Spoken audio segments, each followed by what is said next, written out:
My name is Clara Jennings. I'm 39 years old, and until a few months ago I thought my life was safe.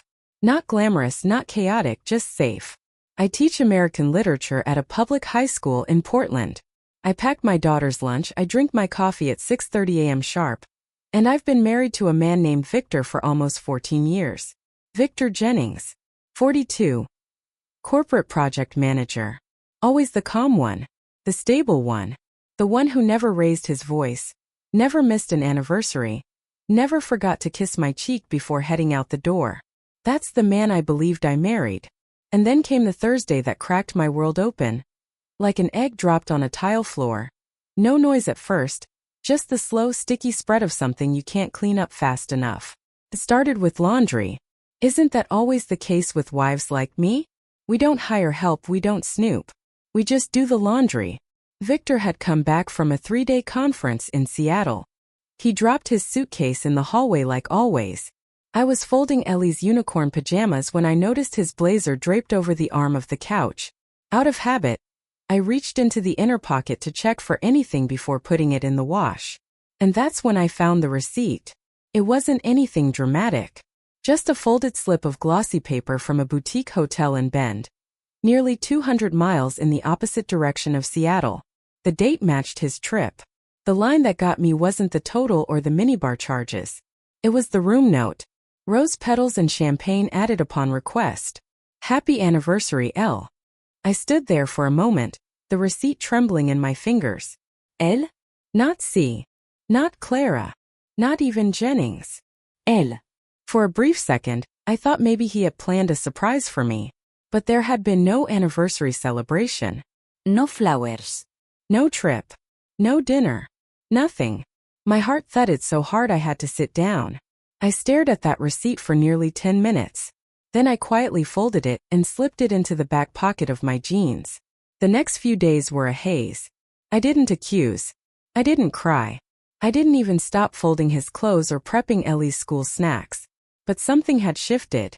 That tiny slip of paper had unspooled the neat little reality I had so carefully organized over the years. Victor acted normal. Too normal. He kissed me like he always did. Slept beside me like nothing had changed. But I wasn't sleeping. I started checking his phone when he was in the shower. Of course, nothing was there. He was too smart for that. But I am a literature teacher. I've read every kind of betrayal written in fiction. And I know when a character starts hiding their pages. I needed more. So I started my own story. I began keeping a journal. Not one for reflection, but a legal time-stamped log. Every meeting he claimed to attend, every traffic delay, every missing dinner, every cold kiss. I didn't know what I was building. I just knew I needed to build something. Something strong enough to catch me if the truth fell on top of me like a roof caving in.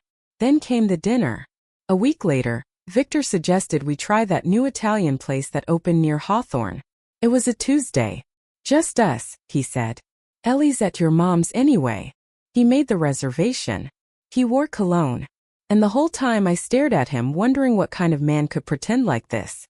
Laugh with me. Sip wine.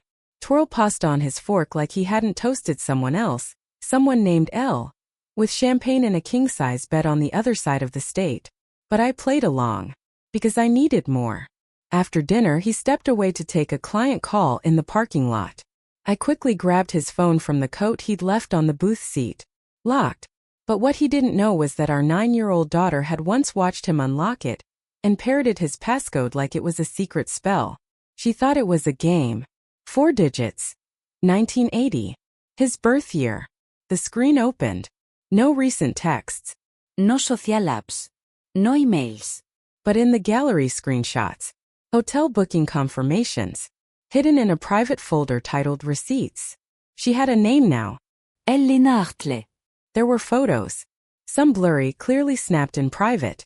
One showed her curled up in bed, her face turned away from the camera, hair spread across a white pillow. Another was a selfie, Victor grinning like a teenager. Shirtless. Her lips on his cheek. Her hand around his neck. My fingers didn't shake. Not yet. I emailed every photo to myself. Then quietly placed the phone back where I found it before he returned. He slid into the seat, smiling. Everything okay? I nodded, finishing the last sip of wine. Perfect, I said. Just perfect. But inside something had broken open. And something else had come alive.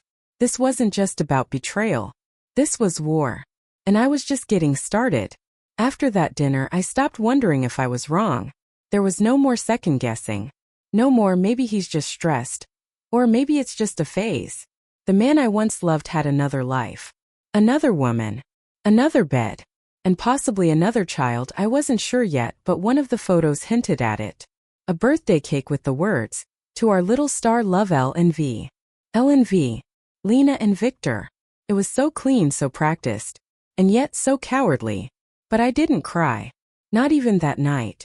Instead, I waited until Victor was asleep, then quietly slipped out of bed and sat in the kitchen, lit only by the glow of the refrigerator light. I opened my laptop and created a folder named for attorney use only. Inside it, I placed every screenshot, every hotel confirmation, every note I had logged over the past few weeks. Then I began researching Lena Hartley. It didn't take long. She was exactly the type Victor would fall for. Marketing director.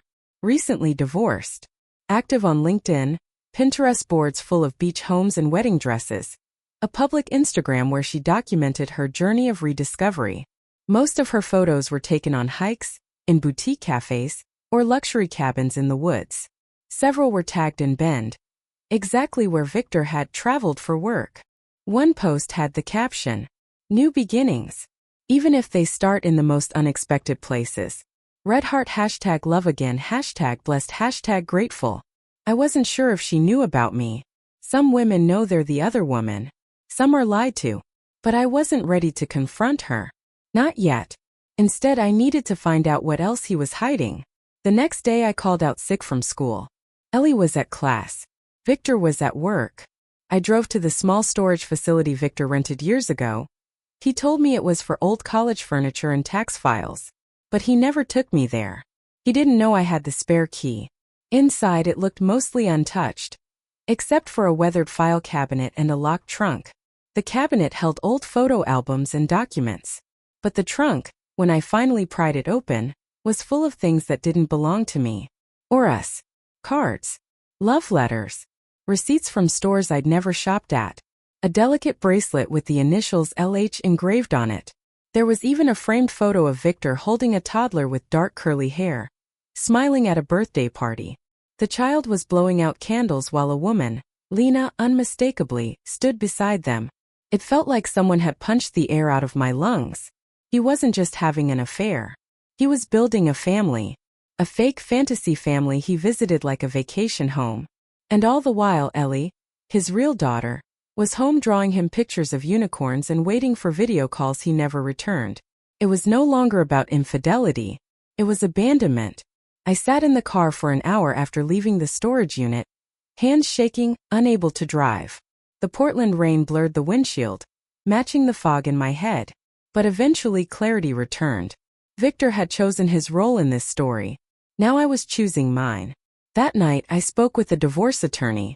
Her name was Kendra Holt. Late 40s, sharp suit, even sharper eyes.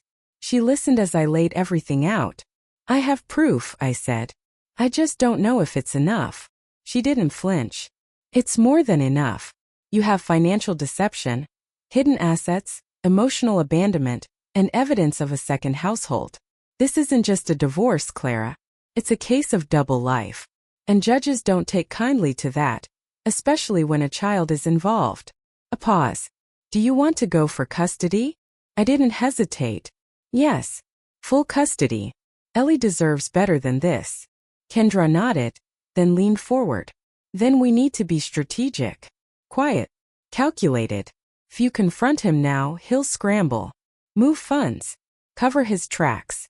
We need to catch him while he still thinks he's untouchable." Untouchable. That word stuck in my throat like a bitter pill. Victor thought he was too clean, too careful, that his charm would carry him through the storm. But storms don't warn you before they hit. And I was done waiting. The following week, I continued playing the perfect wife. I laughed at his dumb jokes. I packed his favorite snacks. I even kissed his cheek when he left for business trips. And during those trips, I did what any betrayed woman with a brain and a spine would do. I watched. I tracked. I gathered. Every hotel booking. Every dinner bill. Every step. One evening, I sat in the car across from a boutique Airbnb in Lake Oswego. His silver Lexus was parked outside. The lights were on. And through the window I saw it. Victor, Lena, and that child. The three of them on the couch watching a movie. A picture-perfect lie. I recorded a video from my dashboard. Silent. Shaky. But real. Then I texted Kendra. I have what you need. I'm ready. When I returned home that night, Victor was already back. Sitting at the table like he hadn't just spent the weekend playing house with another woman. He looked up with a smile. Hey babe. You're late. School meeting. I stared at him. That smile. That fake soulless smile. I wanted to scream. I wanted to throw every dish in the kitchen at him. But I didn't. Instead I walked over, placed my bag down and said quietly, yes. A meeting. About betrayal. And consequences. He tilted his head, confused. I smiled back. Just wait. You'll get the memo soon. It started with an envelope. A plain manila folder. Hand-delivered by a neutral courier at 10:14 a.m. on a Wednesday. Victor was working from home that morning, sitting at the dining room table in his stupid designer hoodie, and sipping coffee like he wasn't living a lie. He opened it right there in front of me. At first he didn't say a word. Just pulled out the papers, skimmed them once and blinked. Then again. Slower. Then he looked up at me. What the hell is this? I didn't even stop buttering my toast. You're being served, I said calmly. Divorce petition. Evidence included. Custody motion. We can avoid court if you want to settle like a grown man. His jaw twitched. Clara, what are you doing? I finally looked at him, steady and quiet. You made this choice a long time ago. I'm just signing the paperwork you left in your wake. He stood up, the chair scraping loudly. You're overreacting. I let out a soft laugh. You've been living with another woman and pretending our daughter doesn't exist. If this is me overreacting, I'd love to see what counts as concerned. He grabbed the papers, flipping through them. You hired a lawyer? No, I said with a smile. I hired Kendra Holt. And she doesn't lose. That was the first time I saw fear flash across his face. Not panic, not guilt. Fear. Victor was strategic, but he wasn't ready for this level of preparation. He had underestimated me. Thought I would crumble under silence, maybe scream and throw plates for drama. But I didn't. I was cold. Calculated. And he didn't know how to fight someone like that. Where the hell did you get all this? He finally asked, holding up the documents with all the receipts, photos, and screenshots. I leaned in, soft voice. From your carelessness. And your ego. He didn't respond. He just walked out the door. That same afternoon, I filed to freeze our joint accounts. Kendra guided me through it all. She also drafted the emergency custody filing for Ellie, attaching the surveillance video I had captured. The one of Victor playing happy family with Lena and her son, while Ellie sat at home waiting for a call that never came. Victor didn't even know about that footage yet. I wanted him to see it in court. 3 days later, his attorney reached out. Or rather, his new attorney. Because the first one backed out after reviewing the file. Apparently, even they didn't want to be associated with a man who abandoned his daughter and used marital funds to support a second household. Victor texted me late that night. We can work this out, Clara. Don't drag our family through this. Think about Ellie. I stared at the message for a while. Then I typed. You should have thought about Ellie when you replaced her with someone else's child. I blocked him after that. No more half-hearted apologies. No more weak attempts at rewriting the story. I knew the truth. And so did the court now. The hearing was set for 3 weeks later. In the meantime, I prepared. I spoke to Ellie's teachers. I gathered letters of support. Kendra coached me through every scenario. What Victor's team might throw. What emotional angles they'd exploit. But I wasn't afraid anymore. I was focused. And then just a few days before the hearing, something unexpected happened. Lena messaged me. Yes, Lena Hartley. She found my email, somehow, and wrote the most twisted version of I didn't know I'd ever read. It was 2 paragraphs of polished guilt.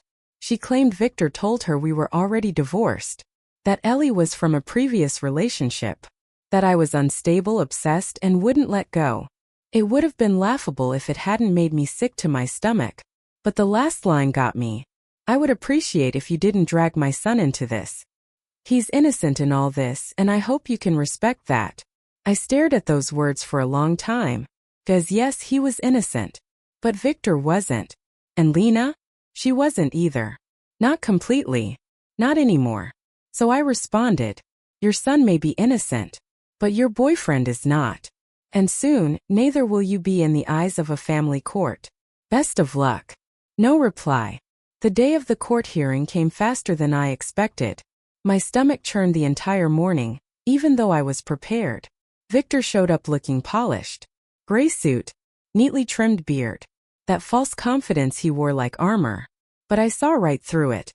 I saw the tremor in his fingers when Kendra handed over the full list of charges and supporting evidence. Photos. Financial records. The video of him calling Ellie not important, while hugging someone else's son. The courtroom was quiet, but you could feel the air shift when that recording played. His attorney sat stiffly, avoiding eye contact. Victor stared straight ahead, jaw clenched. I watched the judge carefully. Her expression never changed, except for a subtle raise of her eyebrow at the moment Victor declared, I have a new family now. The proceedings didn't take long. The judge granted me temporary full custody of Ellie, while the divorce progressed. She also ordered Victor to attend mandatory counseling and parenting classes before he could even request visitation. Kendra leaned in and whispered, that's one of the strongest rulings I've seen in a preliminary hearing. He's in deep. I nodded, but I didn't smile. Because none of this felt like a victory. Not yet. It was just the middle of a story. And I had a final chapter in mind. After the hearing, the shift was immediate. Victor's silence turned into chaos. He started sending emails, messages through friends. Even tried to call my mother, who hadn't spoken to him since the day he left Ellie's birthday early to take a conference call. She answered only to say, she doesn't need to talk to you. And neither do I. Before hanging up, he began unraveling slowly publicly. His image at work took the first hit. Kendra had warned me this would happen. When men like Victor lose control at home, they start slipping at work. He's built his identity around appearing untouchable. You crack the surface. Now he'll do the rest himself. And she was right. I didn't have to leak anything. I didn't send anything to his HR department. But people talk. And Victor had kept his life too neat, too perfect. When the cracks appeared, they weren't small. They were seismic. One of his coworkers, an old acquaintance of mine actually, called me, her voice low and nervous. Clara, I don't mean to overstep, but people here are starting to whisper. He's distracted. Showing up late. We heard he had to pull out of a big account. Is everything okay? I paused, then said calmly, everything is just starting to be okay. Thank you for checking in. Word spread. It always does. Especially when your polished reputation is your greatest armor. Victor's smile began to fade in meetings. His tone, once charming, turned sharp. He started snapping at interns, forgetting to mute on Zoom calls. One day, someone overheard him yelling into the phone about that blood-sucking lawyer wife in the office parking lot. He got back to his boss. And that's when I made my move. Not to destroy him, but to expose him. Because the truth always rots in silence. And I was done being silent. I filed a formal motion to request the court's permission to investigate the misuse of joint marital assets. Victor's lavish spending with Lena on our shared accounts. Kendra handled the details, but I provided the paper trail. Hotel receipts. Uber rides. Flower deliveries. School payments for a child that wasn't ours. The numbers added up. So did the lies. And the court granted our request. Victor was blindsided. He showed up at my door that weekend, disheveled, hollow-eyed, tie loose like it had been tugged at too many times. Clara, we need to talk. I stood in the doorway. About. You're trying to ruin me, he said, voice cracking. My job is on the line. Lena's threatening to leave. I haven't seen my son. I cut him off. You mean Ellie? He froze. She's your daughter. Remember her? The one you replaced? The one you told a court was not important anymore? He looked down. I didn't mean it like that, he muttered. You did, I said flatly. And I have the video to prove it. He swallowed hard. I can't lose everything. I didn't answer right away. I stepped onto the porch and looked him straight in the eye. You already have. He tried to touch my arm, but I stepped back. I'm not here to be your emotional safety net, Victor. You abandoned us. You lied. You built a new life on top of ours like we were scaffolding you didn't need anymore. His voice cracked. I just wanted peace. Then you shouldn't have waged war. He stood there like a ghost, silent, pale, unraveling. I shut the door. That evening, I found an email from Lena. Just one sentence. He told me everything. I'm sorry. No punctuación. No closure. Just white space. Maybe she'd finally seen him for what he was. But it wasn't about her anymore. It was about Ellie. And me. The next step in our plan was to protect Ellie long-term. Kendra helped me start the process to restructure Ellie's legal guardianship in case anything happened to me. It wasn't fear, it was preparation. Victor wouldn't get a second chance.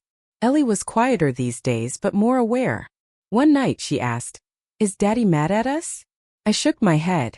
No, eso es. He's mad at himself. She looked down at her drawing. Us in a small house with a garden and a big sun. Are we gonna be okay? I kissed her forehead. We already are. Because the truth was we were free. The silence in our home no longer felt heavy, it felt peaceful. Like air had finally returned after years of holding my breath. Victor's job eventually put him on administrative leave pending investigation into personal conduct affecting workplace stability. He wasn't fired. But he was no longer the golden boy. The whispers had grown into meetings. HR had its hands full. One of his work trips had overlapped with a critical quarterly meeting. His boss finally called Kendra's office, requesting a written statement. She sent it the same day. The final thread? A charity board Victor sat on, his pride and joy. He had helped raise funds for children's literacy programs, always preaching about building family values. They rescinded his seat quietly. No press. Just an email marked confidential.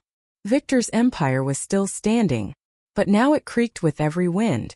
And I wasn't done yet. There was one last thing left to do. There's a certain silence that comes before a storm. Not the peaceful kind. The kind that makes your skin prickle. That's the kind of quiet I felt when I walked into Lena Hartley's workplace one bright Thursday morning. Downtown Portland, glass building, polished front desk. She worked in branding and media strategy for a mid-sized firm known for its empowerment messaging. The irony wasn't lost on me. I had one goal. Deliver the final blow. Not through violence. Not through chaos. Just through truth. The kind you can't run from once it's spoken out loud. Kendra advised me against it. It's risky, she said. Not illegal. But personal. I nodded. It's supposed to be personal. Lena came out to meet me in the lobby after the front desk receptionist called up. She looked thinner than her photos. Her eyes were tired. Her voice careful. "Clara," she said, swallowing hard. "I didn't expect you." I handed her a small envelope. Inside were 4 things. A printed copy of the hotel receipt with her name and Victor's. The court order citing misuse of marital funds. A screenshot of Victor calling Ellie not important anymore. And a flash drive. "The truth," I said softly. "All of it. Do what you want with it. But you deserve to know who he really is." Lena didn't speak. Her fingers trembled as she accepted the envelope. Before I walked out, I added, "You may not have known at first, but you stayed once you did. So ask yourself, what are you teaching your son about love?" I didn't wait for a reply, because my final move wasn't about her. It was about Victor. And what would happen when Lena turned on him? When his illusion shattered from the inside? That weekend, I took Ellie to a little cottage in Cannon Beach. Just the 2 of us, a dog-eared copy of Charlotte's Web, and the sound of waves. We collected shells. We baked cookies. We slept in the same bed under a sky free of tension. It was the first time in months I felt peace. Real peace. No more watching my back. No more wondering what he'd do next. Because I already knew what was coming. The unraveling. It arrived that Monday. Victor showed up again, this time unannounced, frantic. His face was sunken, his shirt wrinkled. He looked like a man who had stopped sleeping and started realizing he was no longer the hero of his story. "She left me," he said as soon as I opened the door. "Lena. She took her son and left.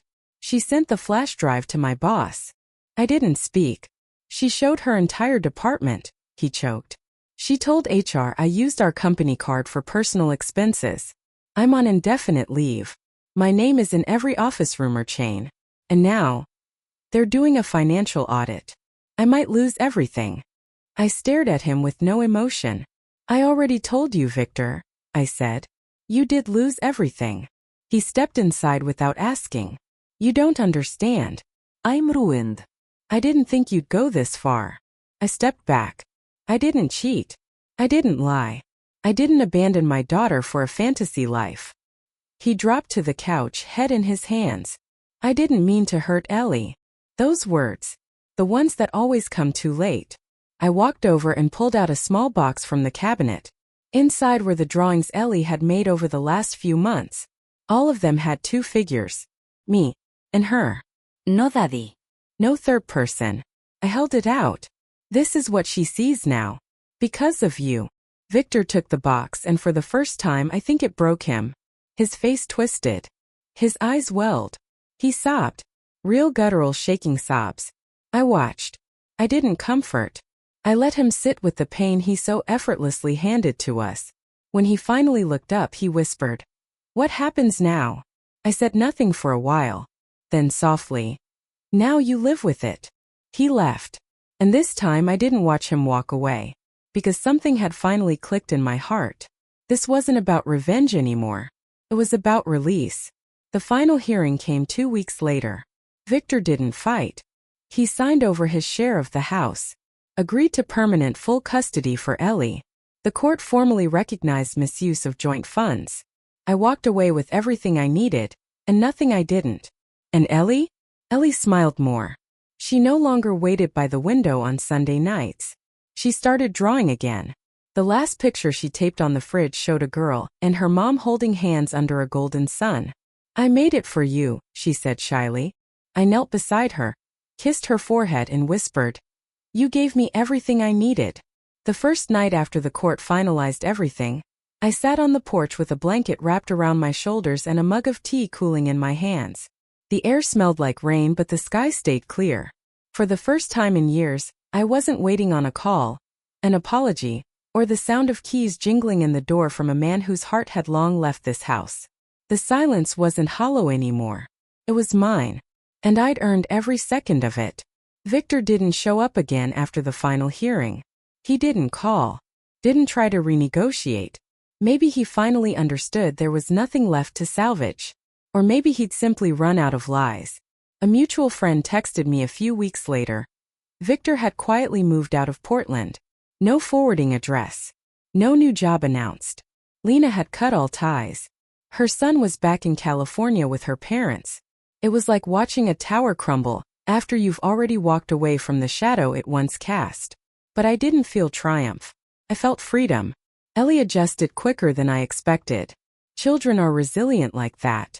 But I also knew she was holding deeper wounds, ones I would never ignore. I started going to therapy. Brought her with me. Not because we were broken, but because healing deserves attention. One afternoon during a quiet car ride home, Ellie asked something that stayed with me. "Mom, are we going to be okay forever now?" I looked at her, small and fierce, her hands holding the little stuffed bear she'd carried through it all. "We already are," I said. "Because we tell the truth. And we choose each other." That weekend, I planted new flowers in the front yard. Pulled up the old ones Victor had picked years ago. Hydrangeas, his favorite. I replaced them with lavender and yellow daisies. Ellie's favorite. She helped me, dirt on her cheeks, giggling in the sun. "This smells like happiness," she said. I smiled. "That's because it is." Months passed. Our home grew lighter, both in spirit and space. I painted the living room a warm shade of cream. Replaced the old furniture. Hung new art. None of it was expensive, but all of it was mine. I wasn't rebuilding the life I lost. I was creating the one I never knew I deserved. Victor tried to contact me once. Through email. A short, rambling apology filled with regret and justifications. The kind of message meant to ease his conscience, not offer any real repair. I didn't respond. I just clicked archive. Because the past belonged in a folder now, one I didn't need to revisit. One rainy Sunday, Ellie and I baked a cake. Just because. She called it a new life cake. Half chocolate, half vanilla with way too many sprinkles. When we finished, we sat by the window and watched the rain dance on the glass. She leaned her head against my arm. "You're the strongest person I know," she said softly. My throat tightened. No, sweetheart, y whispered. "That's you." The wind outside picked up. The house creaked gently the way old homes do. But it didn't feel eerie. It felt like a home settling into itself. Like me. I often think about the day I found that receipt, the tiny quiet moment that changed everything. I think about how easy it would have been to throw it away, to convince myself it meant nothing, to keep surviving in a life built on silence. But I didn't. I stood up. And step by step I claimed my power back. Not with drama. Not with destruction, but with truth, patience, and purpose. I didn't just get revenge. I got something better. A life that is mine. A daughter who trusts me. And a future untouched by anyone's lies but built on everything I earned with honesty. So this is what redemption looks like. Not flashing lights. Not courtroom drama. Just a woman and her daughter. A quiet house. Laughter over cake. Lavender in bloom. And the peace that comes after a storm you didn't cause, but learned how to survive anyway.